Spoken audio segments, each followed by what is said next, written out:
Mari kita masuk di dalam doa. Bapa dalam kerajaan surga, pada kesempatan ini kami datang kepada Tuhan. Kami bersyukur Engkau masih memberikan kesempatan kepada kami untuk boleh melangsungkan ibadah sekalipun secara online. Tiba saatnya kami akan bersama-sama belajar kebenaran firman-Mu. Tuhan yang tolong setiap kami supaya firman yang kami dengar bukan hanya sekedar kami tahu dan kami pahami, tetapi menolong kami bahkan untuk melakukannya dan kerohanian kami makin percaya dan melekat kepada Engkau. Pakailah hamba-Mu di dalam segala keterbatasan dan kelemahan dia, supaya kuasa Allah yang boleh ditunjukkan, kebenaran dinyatakan, dan kami mengambil bagian menjadi pelaku-pelaku firman-Mu. Terima kasih Tuhan, dengarlah seluruh doa kami. Hanya di dalam nama Tuhan Yesus kami berdoa. Amin. Shalom jemaat yang dikasihi oleh Tuhan. Bersyukur untuk sekali lagi satu kesempatan kita boleh beribadah sekalipun secara online dan juga kesempatan untuk kita boleh belajar kebenaran firman Tuhan.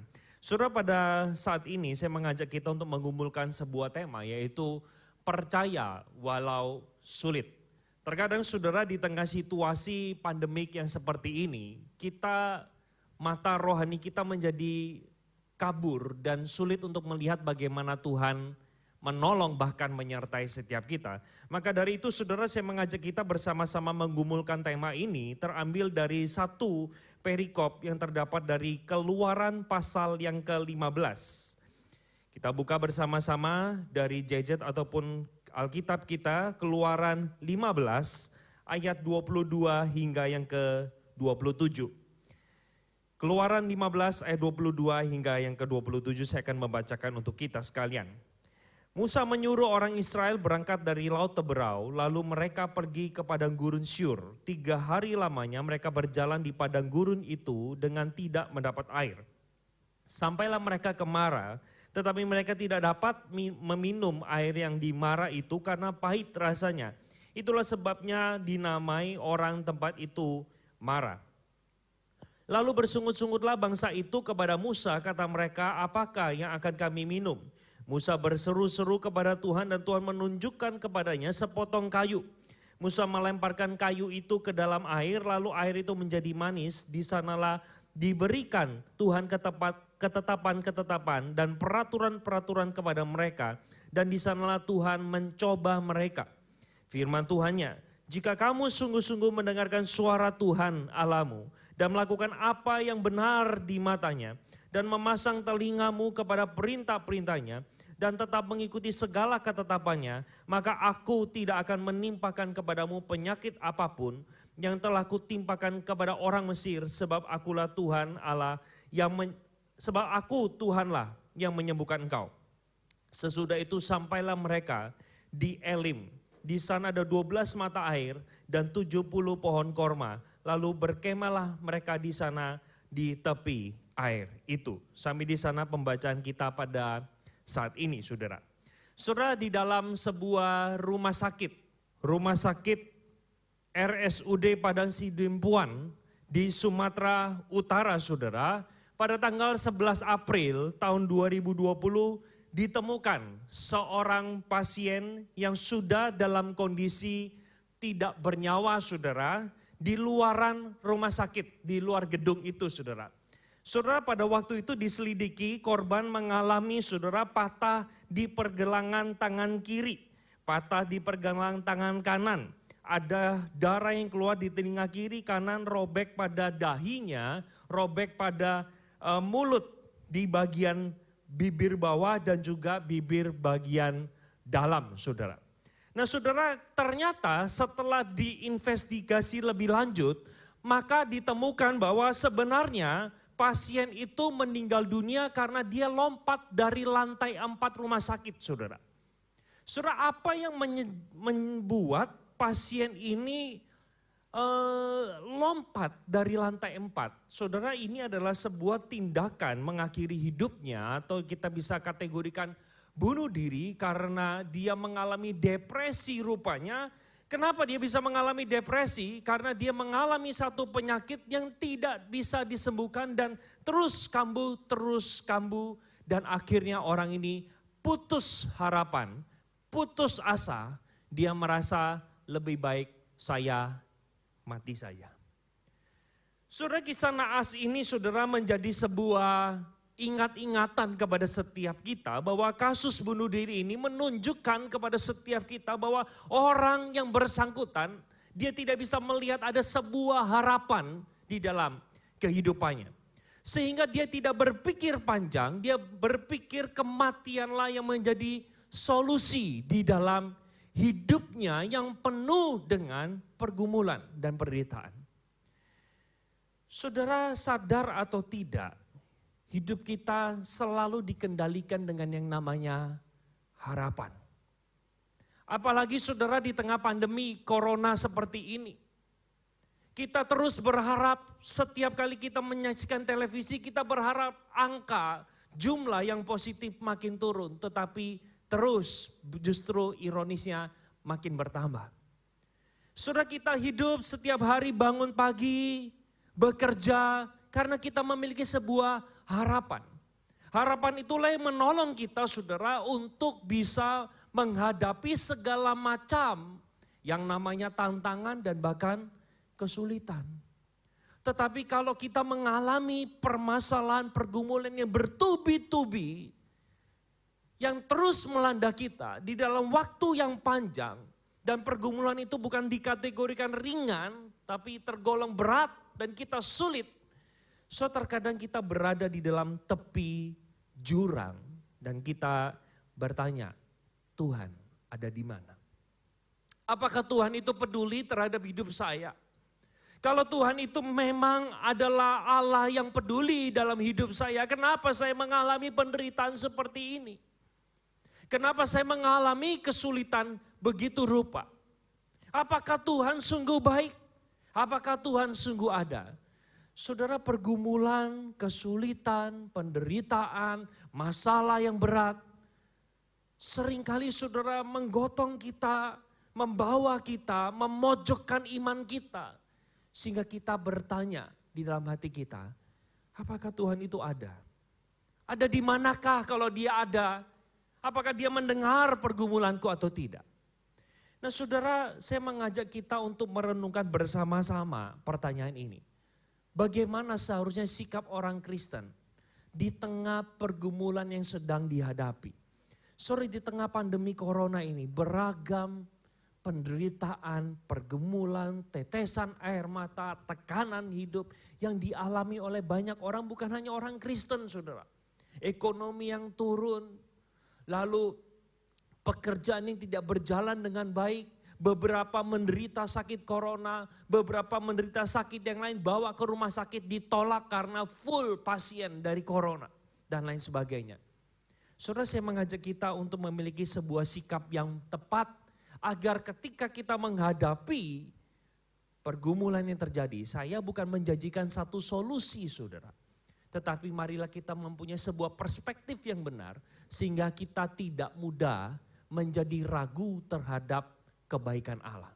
Saudara, saya mengajak kita untuk melihat bersama-sama dari teks yang tadi kita baca. Kalau kita memperhatikan di dalam Keluaran pasal 15 ayat 22 saudara, di sana dikatakan Musa menyuruh orang Israel berangkat dari Laut Teberau. Saudara, kalau bersama-sama memperhatikan bagian ini, kita bisa melihat saudara bahwa sebenarnya bangsa Israel baru saja mengalami sebuah pengalaman yang sangat spektakuler saudara. Kejadian pertama saudara dimulai dengan 10 tulah. Saudara, tempat di Mesir itu adalah tempat yang sangat besar. Nah, ada satu wilayah yang bernama Goshen. Goshen inilah kumpulan semua orang Israel. Jadi mereka dipisahkan dari bangsa Mesir. Nah saudara, bangsa Mesir itu mengalami 10 tulah yang mengerikan sekali. Air menjadi darah, ada katak di mana-mana, debu diubah menjadi nyamuk. Lalu ada bara api, ada penyakit sampar. Lalu di sana juga ada hujan es. Hanya Goshen saja yang tidak mengalami 10 tulah itu. Bahkan puncaknya saudara, kematian anak sulung. Hanya Goshen sekali lagi yang tidak mengalaminya. Saudara, artinya bangsa Israel melihat bagaimana tangan Tuhan memelihara mereka. Sesudah itu saudara, Firaun mengusir mereka pergi dan mereka berada di tepi Laut Teberau. Sementara di belakang mereka ada pasukan Mesir yang mengepung. Saudara, Tuhan sekali lagi menunjukkan kehadirannya. Dengan cara membuat pasukan itu berputar-putar, sementara mereka tidak tahu arah utara, selatan, timur, dan barat sebelah mana karena ada angin yang mengitari mereka. Tuhan bekerja untuk menolong Israel sehingga mereka bisa berjalan di mana kiri dan kanannya itu adalah dinding yang terbuat dari air, saudara. Mereka berjalan dengan tenang sampai mereka di ujung sana, saudara. Tuhan menutup itu sementara pasukan Mesir mengejar mereka. Sekali lagi Tuhan menyertai mereka. Saudara, kalau saya hitung paling tidak mereka mengalami perbuatan yang dahsyat itu, paling tidak sudah ada 3 momen besar yang Israel alami. Sehingga kalau saudara membaca di dalam pasal 15 ayat 1 sampai 21, saudara menemukan pujian bangsa Israel. Mereka mengatakan bahwa Tuhan itu kekuatanku, Dia mazmurku, Ia menjadi keselamatanku. Ia adalah Allahku, ku puji Dia. Ia adalah Allah Bapakku, ku luhurkan Dia. Tuhan itu pahlawan perang, Tuhan itulah namanya. Terdapat di dalam ayat kedua, salah satu pujian yang begitu indah di mana Israel berseru kepada Tuhan setelah mereka diselamatkan dari kuda dan bahkan pasukan Mesir yang ingin menghajar mereka. Tapi ayat 22 rupanya tidak berhenti sampai di sana, saudara. Dilanjutkan, sudah dikatakan lalu mereka pergi ke padang gurun Syur. Dan 3 hari lamanya mereka berjalan di padang gurun dan tidak mendapati air. Saudara, mereka saat ini menghadapi sebuah pergumulan yang tidak mudah. Konon katanya, saudara, orang bisa tidak makan itu 1 minggu. Tapi kalau berbicara tidak ada air, itu hanya bertahan kurang lebih 3 hari. Tergantung aktivitas apa yang kita lakukan. Saudara, di tengah pergumulan yang sedang terjadi, justru bangsa Israel memberikan sebuah respon yang dikatakan di dalam ayat 24. Lalu bersungut-sungutlah mereka. Bersungut-sungutlah bangsa itu kepada Musa dan kata mereka, apakah yang akan kami minum? Saudara, saya ajak kita untuk membandingkan beberapa terjemahan di dalam bahasa Inggris, yaitu ada di dalam NIV dan juga NLT. Saudara, kalau melihat di dalam warna kuning yang saya garis bawahi, saudara, di sana dipakai kata grumble against dan juga complain and turn against. Saudara, artinya di tengah situasi yang mereka mengalami pergumulan, mereka tidak dapat air, mereka kehausan, mereka memilih untuk bersungut-sungut. Nah, saudara, saya mencoba mencari definisi dari kata grumble itu apa. Saudara, dipakai kata grumble itu penjelasannya adalah complain or protest about something in a bad temper but typically muted way. Jadi saya terjemahkan, saudara, biasanya grumble itu adalah sikap yang protes atau marah yang disertai dengan satu perilaku yang kurang baik, tetapi juga pada umumnya bisa diwujudkan dengan cara ambil sikap diam. Nah, saudara, itulah respon bangsa Israel. Ketika mereka mengalami pergumulan, mereka memilih untuk bersungut-sungut. Mereka protes, kok Tuhan begini sih? Katanya Tuhan membebaskan. Kalau kita boleh bersama-sama mengimajinasikan kira-kira apa sih, saudara, yang mereka sungut-sungutkan? Kata-kata apa yang dipakai oleh mereka? Saudara, mereka tentu akan berkata Tuhan itu katanya baik. Katanya Tuhan Maha Kuasa. Katanya Tuhan itu memelihara bangsanya. Tapi kami sudah 3 hari berjalan di padang gurun. Tetapi Dia tidak kunjung mengerti kondisi kami. Saudara, sekali lagi kata yang dipakai, mereka bukan bertanya. Mereka bukan berdoa. Tapi kata yang dipakai adalah mereka bersungut-sungut.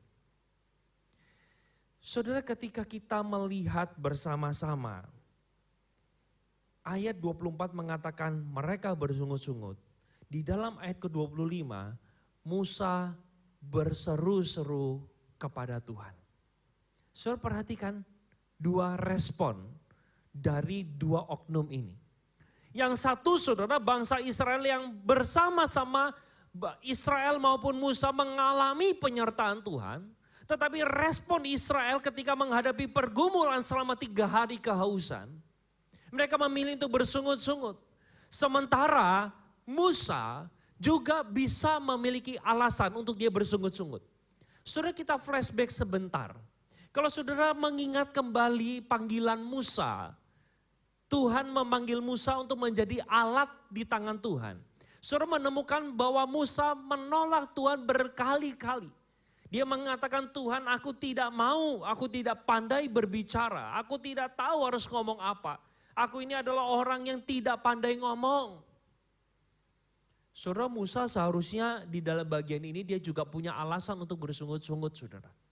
Dia bisa mengatakan, Tuhan, tuh kan, nyatanya seperti ini ketika saya melayani Engkau. Nyatanya seperti ini ketika saya bersama dengan bangsa ini. Engkau tidak menunjukkan, Engkau mencobai diriku. Engkau menguji diriku. Dan aku ini dimarah-marahi oleh bangsa ini. Saudara, tetapi menarik sekali Alkitab mengatakan Musa itu berseru. Justru di tengah kondisi seperti ini dia bukan bersungut-sungut tetapi dia mencari Tuhan. Pada waktu dia mencari Tuhan, Tuhan menolong bangsa ini dengan memberikan sebuah kayu, saudara. Di mana kayu itu ketika dilempar, air yang mereka temukan itu yang awalnya pahit menjadi manis. Dan ayat 25 dikatakan demikian, saudara. Di sana diberikan Tuhan ketetapan-ketetapan dan peraturan-peraturan kepada mereka dan di sanalah Tuhan mencoba mereka. Nah, saya ingin sedikit, saudara, memberikan sebuah perbaikan dari terjemahan ini. Sebenarnya yang lebih tepat bukan Tuhan mencobai mereka, tetapi Tuhan menguji mereka. Tuhan menguji kesetiaan mereka. Saudara, baru saja 3 hari yang lalu mereka berseru dan memuji Tuhan, mengatakan Tuhan itu kekuatanku, gunung batuku, mazmurku, dan keselamatanku. Saudara bisa kebayang bukan, Tuhan di atas sana, di singgah sana dia melihat bangsa Israel. Dan ketika mereka mengucapkan kalimat itu, Tuhan mungkin, saudara, berkata di dalam hatinya, aku ingin menguji kesetiaanmu sampai di mana. Ternyata perkataan mereka, pujian mereka hanya bertahan 3 hari. Dan sudah expired pujian itu dan mereka melupakan bagaimana perbuatan Tuhan yang besar di dalam kehidupannya. Saudara, mereka mengomel, saudara, kepada Tuhan, mereka bersungut-sungut kepada Tuhan. Sementara ada tiang awan dan tiang api terus menyertai mereka selama 3 hari 3 malam. Tuh Pak. Tidak ditulis Pak di dalam ayat 22. Saudara, memang di dalam bagian ini tidak ditulis. Tetapi kalau saudara melihat bersama-sama di dalam Keluaran 13 ayat 21. Di sana dikatakan Tuhan berjalan di depan mereka pada siang hari dalam tiang awan. Untuk menuntun mereka di jalan. Dan pada waktu malam dalam tiang api untuk menerangi mereka. Sehingga mereka dapat berjalan siang dan malam. Saudara, semenjak bangsa Israel keluar dari Mesir, Tuhan menunjukkan kehadirannya kepada bangsa ini melalui tiang awan dan tiang api. Saudara, pada waktu mereka bersungut-sungut kepada Musa, mereka bersungut-sungut kepada Tuhan, itu tiang awan, saudara, berada di tengah-tengah mereka. Saudara, Tuhan itu adalah Tuhan yang tidak meninggalkan bangsa Israel di tengah mereka mengalami pergumulan. Tetapi justru bangsa ini memilih, saudara, untuk melawan Tuhan, bersungut-sungut kepada Tuhan. Saudara, saya ajak kita lihat sejenak. Ini adalah satu peta yang saya ingin tunjukkan kepada setiap kita. Saudara, di atas, di bagian atas itu, saya nggak tahu nanti saudara lihat, itu bisa kelihatan atau tidak, Strait of Tyre. Itu ada tanda panah yang atas ini, saudara. Nah, saudara, mereka melakukan perjalanan, ini adalah Laut Teberau, barusan dibelah, lalu mereka berjalan menuju ke Mara. Jarak itu diperkirakan 67 km, saudara. 67 kilometer. Nah sementara Alkitab mengatakan nanti kalau saudara kita baca tadi sampai ayat 27, maka jarak dari Mara ke Elim itu rupanya hanya 1/4 dari mereka setelah Laut Teberau sampai ke Mara. Dikatakan di sini saudara itu jaraknya cuma kurang lebih 15 kilometer. Bangsa Israel tidak tahan, saudara. Pada waktu mereka bersungut-sungut kepada Tuhan, Tuhan sedang menguji kesetiaan mereka. Musa datang menghadap Tuhan dan Tuhan memberikan 2 solusi, 2 jalan keluar kepada bangsa Israel. Yang pertama, air yang pahit dirubahnya menjadi manis. Dan juga yang terakhir adalah mereka menikmati air mata Elim sebanyak 12 mata air dan 70 pohon korma. Saudara kebayang bukan? Kira-kira kalau saudara menjadi orang Israel, barusan saja 15 kilometer sebelumnya, kita bersungut-sungut, kita berseru, kita marah kepada Tuhan. 15 kilometer kemudian menjumpai mata air Elim.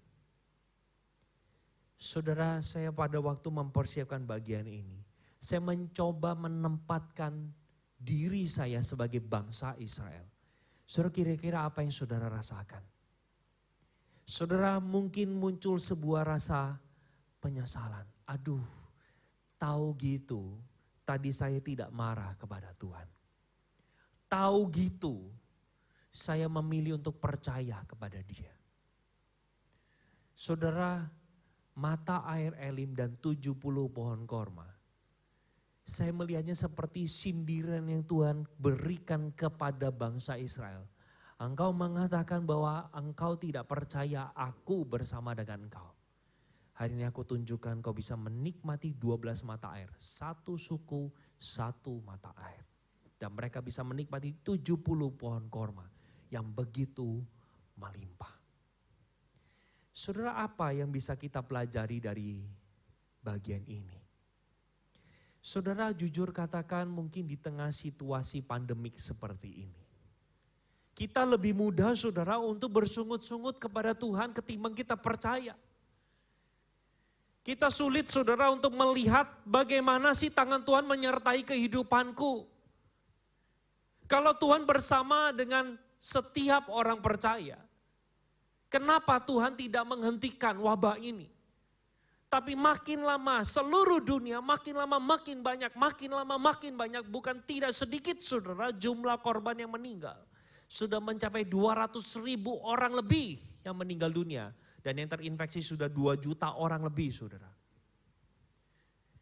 Saudara, kita bisa melayarkan atau menunjukkan sungut-sungut kita kepada Tuhan. Tapi jangan lupa saudara, jangan lupa akan penyertaan Dia, akan kesetiaan Dia. Sehingga pada kesempatan ini saudara, saya mengajak kita untuk bersama-sama melihat apa yang harus kita lakukan atau apa yang kita bisa pelajari. Yang pertama saudara, kita di tengah situasi seperti ini, seperti kata firman Tuhan di dalam ayat yang ke-26, yaitu jika kamu sungguh-sungguh mendengarkan suara Tuhan, melakukan apa yang benar di matanya, dan memasang telingamu kepada perkataannya. Artinya saudara, Tuhan mengizinkan peristiwa ini terjadi. Mari kita belajar untuk mengenal Tuhan lewat firman-Nya. Mengerti kehendak Tuhan lewat baca Alkitab. Saudara, kita yang mungkin seringkali mengatakan, Pak, saya sudah sekian tahun tidak pernah rutin baca Alkitab setiap hari. Saudara, Tuhan izinkan work from home. Ini menjadi bagian kita untuk kita lebih punya banyak waktu untuk merenungkan firman. Dan hal yang terakhir saudara, setelah kita membaca, tahu kebenaran firman Tuhan, mari kita belajar untuk taat, percaya bahwa Tuhan itu baik dan Tuhan pasti menolong. Saudara, kalau saja bangsa Israel disertai oleh Tuhan lewat tiang awan dan tiang api, kalau kita sulit melihat bagaimana Allah bersama dengan kita, lihatlah kisah salib itu saudara yang kita rayakan beberapa hari yang lalu. Beberapa minggu yang lalu, bagaimana kematian Yesus di atas kayu salib menunjukkan betapa Dia peduli dan mengasihi setiap kita. Dan kebangkitannya melawan kematian itu memberikan harapan kepada setiap kita di tengah pandemik corona seperti ini. Sebagai penutup, saya ajak kita untuk melihat satu bagian Alkitab, saudara, yang seringkali didengungkan ketika kita mengalami kesulitan. So di dalam 1 Korintus 10 ayat 13, saya akan membacakan kepada setiap kita frase per frase. Pencobaan-pencobaan yang kamu alami adalah pencobaan-pencobaan biasa yang tidak melewati atau melebihi kekuatan manusia. Loh kok bisa pencobaan yang biasa? Pak, Bapak tidak tahu saya mengalami pergumulan saat ini sudah ekonomi seperti ini. 1 bulan gaji saya atau kehidupan saya itu 0 penghasilan. Saya hanya hidup dari tabungan. Bapak ngertikah kondisi kami? Saya mengalami sakit, orang tua saya sakit. Saya mau bawa ke rumah sakit ditolak. Apakah itu pencobaan biasa? Saya katakan menurut kacamata 1 Korintus 10, iya itu adalah pencobaan biasa. Kenapa pencobaan itu menjadi biasa? Saudara perhatikan di sana. Sebab Allah itu setia. Saudara, Allah itu adalah Tuhan yang tidak pernah tertawa ketika kita meneteskan air mata. Allah kita bukan adalah Allah yang menikmati ketika manusia itu menderita. Tidak. Tapi Dia adalah Tuhan yang setia.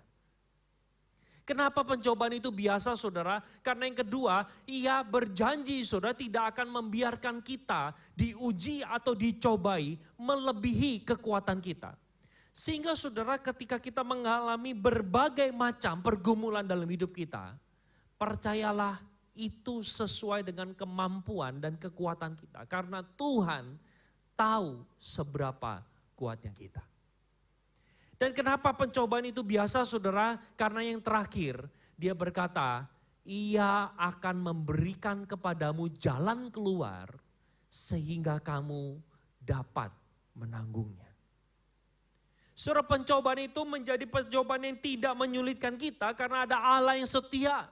Karena Allah berjanji tidak akan melebihi kekuatan kita, ujian ataupun kesulitan itu. Dan yang terakhir Dia berjanji pasti akan berikan jalan keluar. Saudara, saat ini kita sedang mengalami wabah virus corona. Saya yakin dan percaya tidak tahu kapan. Tetapi pasti Tuhan akan memberikan jalan keluar dan menolong setiap kita. Saudara, memang tidak mudah percaya. Tapi mari kita belajar bersama-sama. Kita percaya, beriman, walau itu sulit. Saudara, kiranya firman Tuhan ini boleh mengawal kehidupan kita dan menolong hidup kita. Supaya iman kita tidak menjadi goyah. Kita tidak menjadi orang yang mudah bersungut-sungut. Tapi kita bisa berkata kepada Tuhan, saat aku tidak melihat jalan-Mu, saat segalanya itu menjadi kabur, aku bisa tetap percaya. Saudara, mari kita bersama-sama masuk di dalam doa. Pada saat ini Tuhan, kami datang kepadamu. Setiap kami mengalami pergumulan yang beragam. Ada yang berat, ada yang ringan. Tapi kami belajar Tuhan di tengah segala situasi apapun. Di saat bahkan kami tidak bisa melihat dengan jelas tangan-Mu yang menyertai kami. Ajar kami untuk percaya. Kisah Israel ini menjadi peringatan kepada setiap kami supaya kami tidak bersungut-sungut, tetapi bahkan kami memilih untuk berseru dan berdoa kepada Tuhan. Oh Tuhan, kuatkanlah setiap kami. Hanya di dalam nama Tuhan Yesus kami berdoa.